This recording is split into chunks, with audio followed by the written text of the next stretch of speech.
السلام عليكم متابعين كديرين، لاباس عليكم؟ اموركم هانيه؟ نتمنى ان شاء الله تكونوا بخير وعلى خير وبصحه واحوال جيده. مرحبا بكم في فيديو جديد. ان شاء الله بغيت نشارك معكم طاوه ديال الحوت سريعه، تقدر ما تستغرق لكش الوقت بزاف. نشاركها معكم بالطريقه ديالي. اول حاجه دابا نقيت الجزر، كما كتلاحظوا نقيت الجزر هو اول حاجه، حيت هو كيبغي يطيب شويه على الخضر الاخرين، فغادي نسلقوه. هو اول حاجه غادي نسلقوه بوحديته.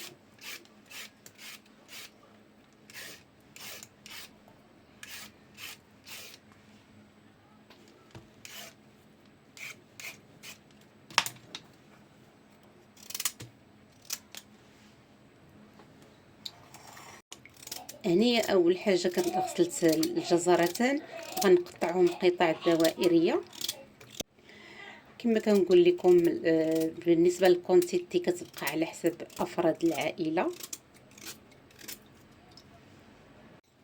وبما انكم عارفين بانه الجزر هو اللي كيدي الوقت بزاف في الطياب، فغادي نسلقوه بوحديته، باش ملي نديرو مع الخضر الاخرى ما يمكنش نديرو مع الخضر الاخرى، ما يمكنش يكون هو مازال ما طابش والاخرين غيكونوا طابوا.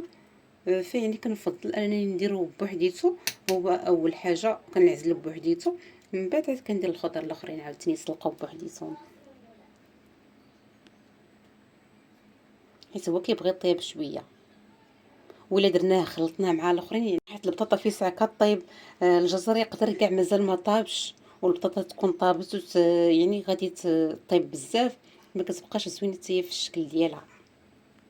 حنا بغينا نخليو كل حاجه تبقى على الشكل ديالها، ما تشتتش. وهي ثاني حاجه ملي غادي نقي البصل،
هني اول حاجه غادي ندير عاوتاني دابا البطاطا، غادي نقطعها دوائر. كتبقى لكم الاختيار واش بغيتو تقطعوها على العرض او على الطول. انا كنفضل نديرها هكا تكون كبيره شويه، ما كنبغيهاش تجي غليظه، باش عاوتاني رقيقه باش ما تهرش لينا في ساعه.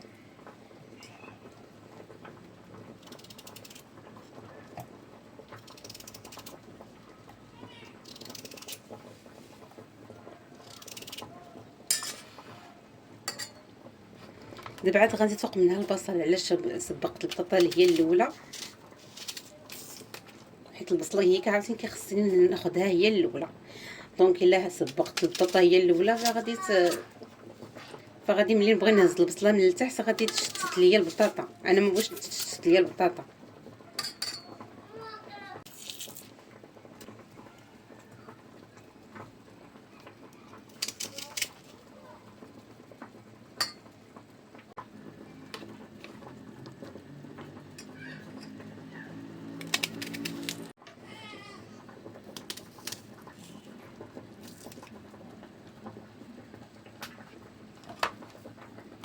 هاهي البطاطا هنايا مع البصل، او ما واجدتي هنايا.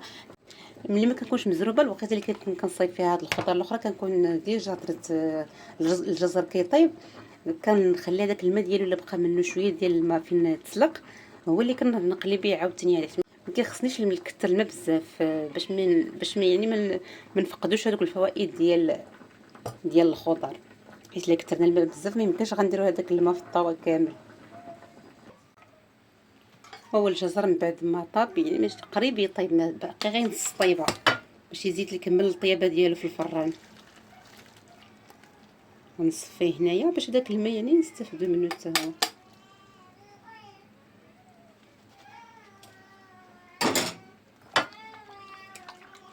بغا نخليها غير بهاد شويه ديال الماء حيت فيه ساعه كطيب، غير كتغطيها راه فيه ساعه كطيب.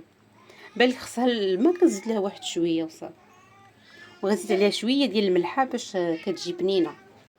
هنا عندي ورق الغار او ورق سيدنا موسى، كنستفهم واحد 3 ولا 4 هنايا من التحت باش كيطلقوا هذيك النسمه ديالهم. راه كيجيو خطيرين هما بالنسبه للحوت، كيجيو واحد المذاق اللي كيجي زوين. وهنا نقطعهم دوائر دوائر باش غنزين بهم الطبق.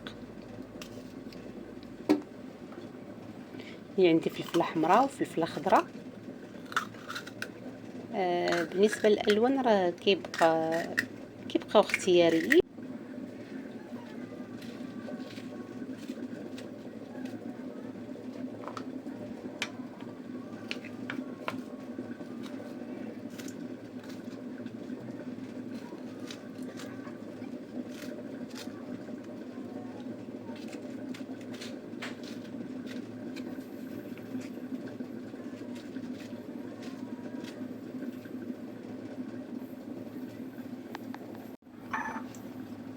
دابا غندير العطريه شي من التحميره، راس معلقه،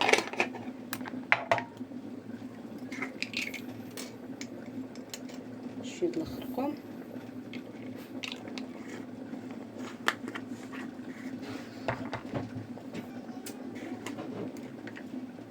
شويه سكنجبير،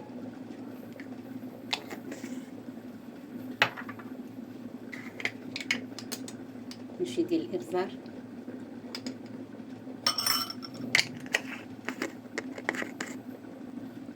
وشويه د الكمون. حيت راكم عارفين الاخر الحوت كيبغي الكمون.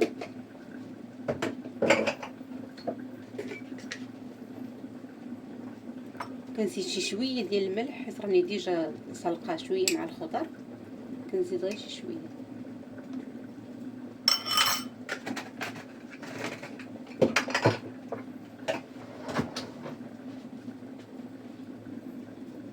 دابا غنزيد عليها الزيت.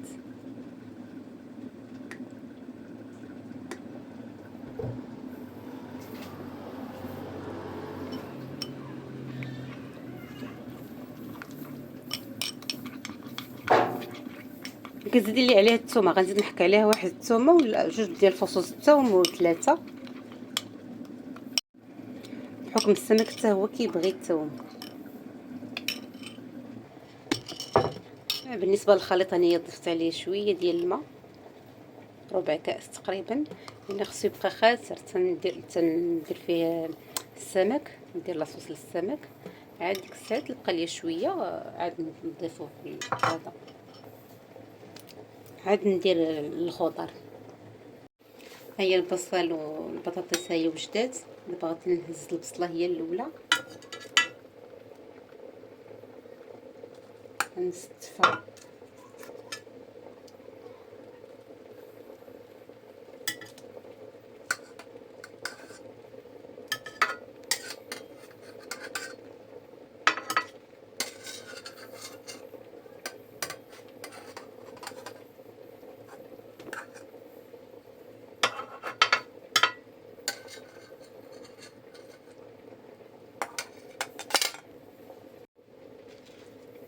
هاني راني زدت عليه الجزر،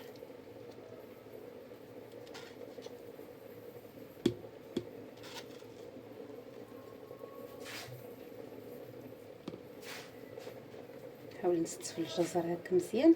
دابا هي البطاطا كما لاحظتوا راها يعني باقا صاينه، مازال شاده في راسها، ما خليتهاش يعني طابت بزاف باش ما تحلش.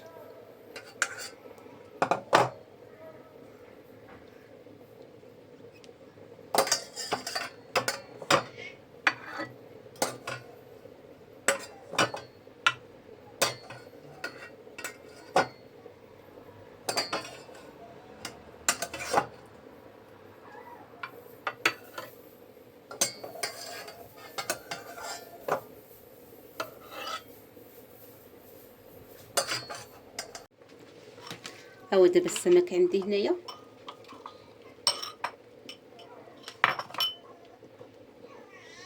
ندير ليه غير هاد لاصوص هادي ونحطها نستف.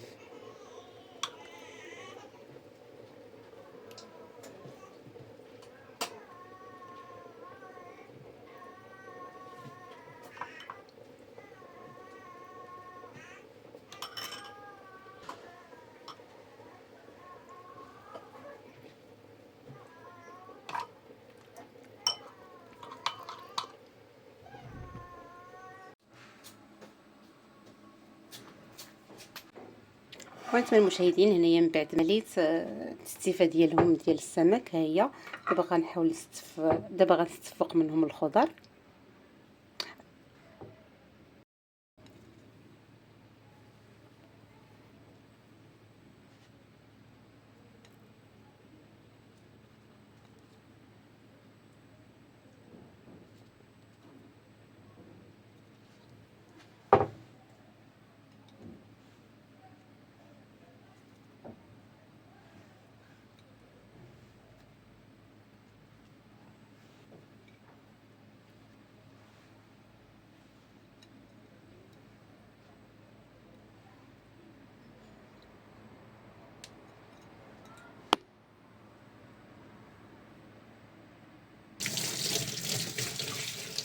هني راني ضفت عليها شويه ديال الربيع.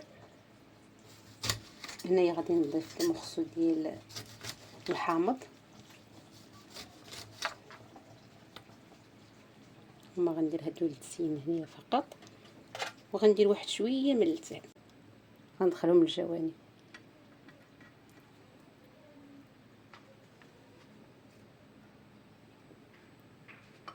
هنا بالنسبه لهاد لاصوص اللي بقات ليا غادي نزيد عليها دابا هاد شويه ديال الماء اللي بقى عندي ديال الخضره.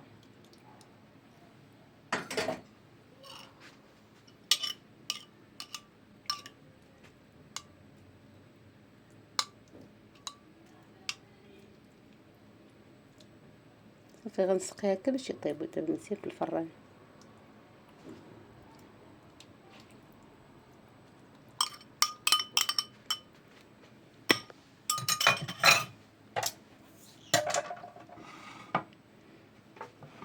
دابا راني ديجا شعل الفران، راه غادي يكون سخون. دوكا غندخلها ليه. راكم عارفين هاد البول هادو كيديو شويه ديال الوقت. انتما كما لاحظتوا دابا ما شاء الله كيشهي جا غزال. ملي طيب ان شاء الله نوري لكم الشكل النهائي ديالو. الطبق ديالي طاوب من بعد ما طابت هي كيفاش جات بالشكل النهائي.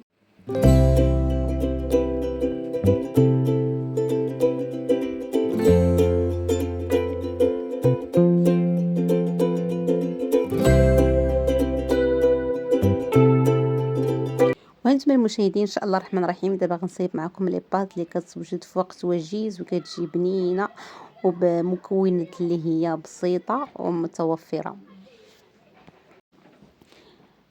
اول حاجه غنديرها هي غادي نشلي لها بشويه ديال الماء، وغادي نكون ديجا موجده يعني شي طنجره هكا اللي غندير فيها الماء غليان حتى كيغلى، وكنسلقها.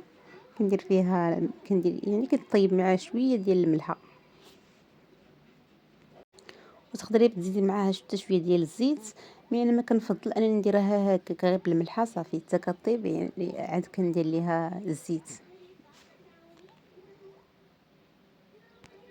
وني اهم حاجه انك ما تنسيهاش وتخليها تتعجن. الا تعجنت ما غاتجيش هي هذيك، كيتبدل حتى اللوغو ديالها راه كيتبدل ملي كتعجن. يعني من الاحسن تحسبي ليها ساعه ولا دقيقه قضيه زعما رد معاها البال باش انها ما تعجنش ليك. دابا من بعد ما خليت لي بات كتسلق فغنمشي دابا نحضر معكم لاصوص. بالنسبه لاصوص غنحتاج الطماطم والثوم، غادي نطحنهم، اولا تقدري تخلي الثوم حتى من بعد وتحكيها. بالنسبه للثوم انا كنخليها حتى كنقرب نطفي على لاصوص، عاد كنديرها باش يعني كتخلي هذاك المذاق ديالها كيكون باين.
بعد ما طاب لاصوص ضفت عليه واحد العلبة ديال الطون.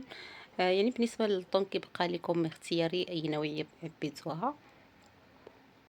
وبالنسبه لي بات راني ديجا صفيتها اون فوا كطيب صافي كنصفيها، يعني باش حيت هذاك الماء كتجلس فيه، يعني كتزيد تقدر تزيد الطيب باش ما تعجنش ليا. بالنسبه لي بات دابا من بعد ما طابت عاد كنضيف على شويه ديال زيت الزيتون، وتقدروا يعني تنسموها بشويه ديال الزعتر. بالنسبه للناس اللي كيبغيوها ما بغيتوهاش صافي كيبقى لكم الاختيار. دابا غادي نخلط لاصوص، غنضيف عليها لاصوص وغنخلطهم مزيان، يعني تتخلطوا المكونات مزيان مع بعضياتهم. كنعتذر منكم حيت ما تصورتش ليا اللقطه اللي كنت كنخلط فيها لي بات مع لاصوص واللقطه اللي كنت ضفت فيها الفرomage، يعني غير باش نصور معكم كل شيء. الصراحه كنعتذر حيت ما تصورتش ليا. وهذا هو الشكل النهائي ديال الطبق ديالي ديال لي بات. كنتمنى يعجبكم. بالنسبه للفرomاج شناهي راني استعملت انا فرomاج موتزاريلا، تقدروا نتوما تستعملوا اي فرomاج بغيتوه. مي انا بحكم الدراري كيعجبوهم موتزاريلا حيت كيتجبد، صافي انا فضلت ندير موتزاريلا. وبالصحه والراحه، والى اللقاء الى فيديو لاحق باذن الله.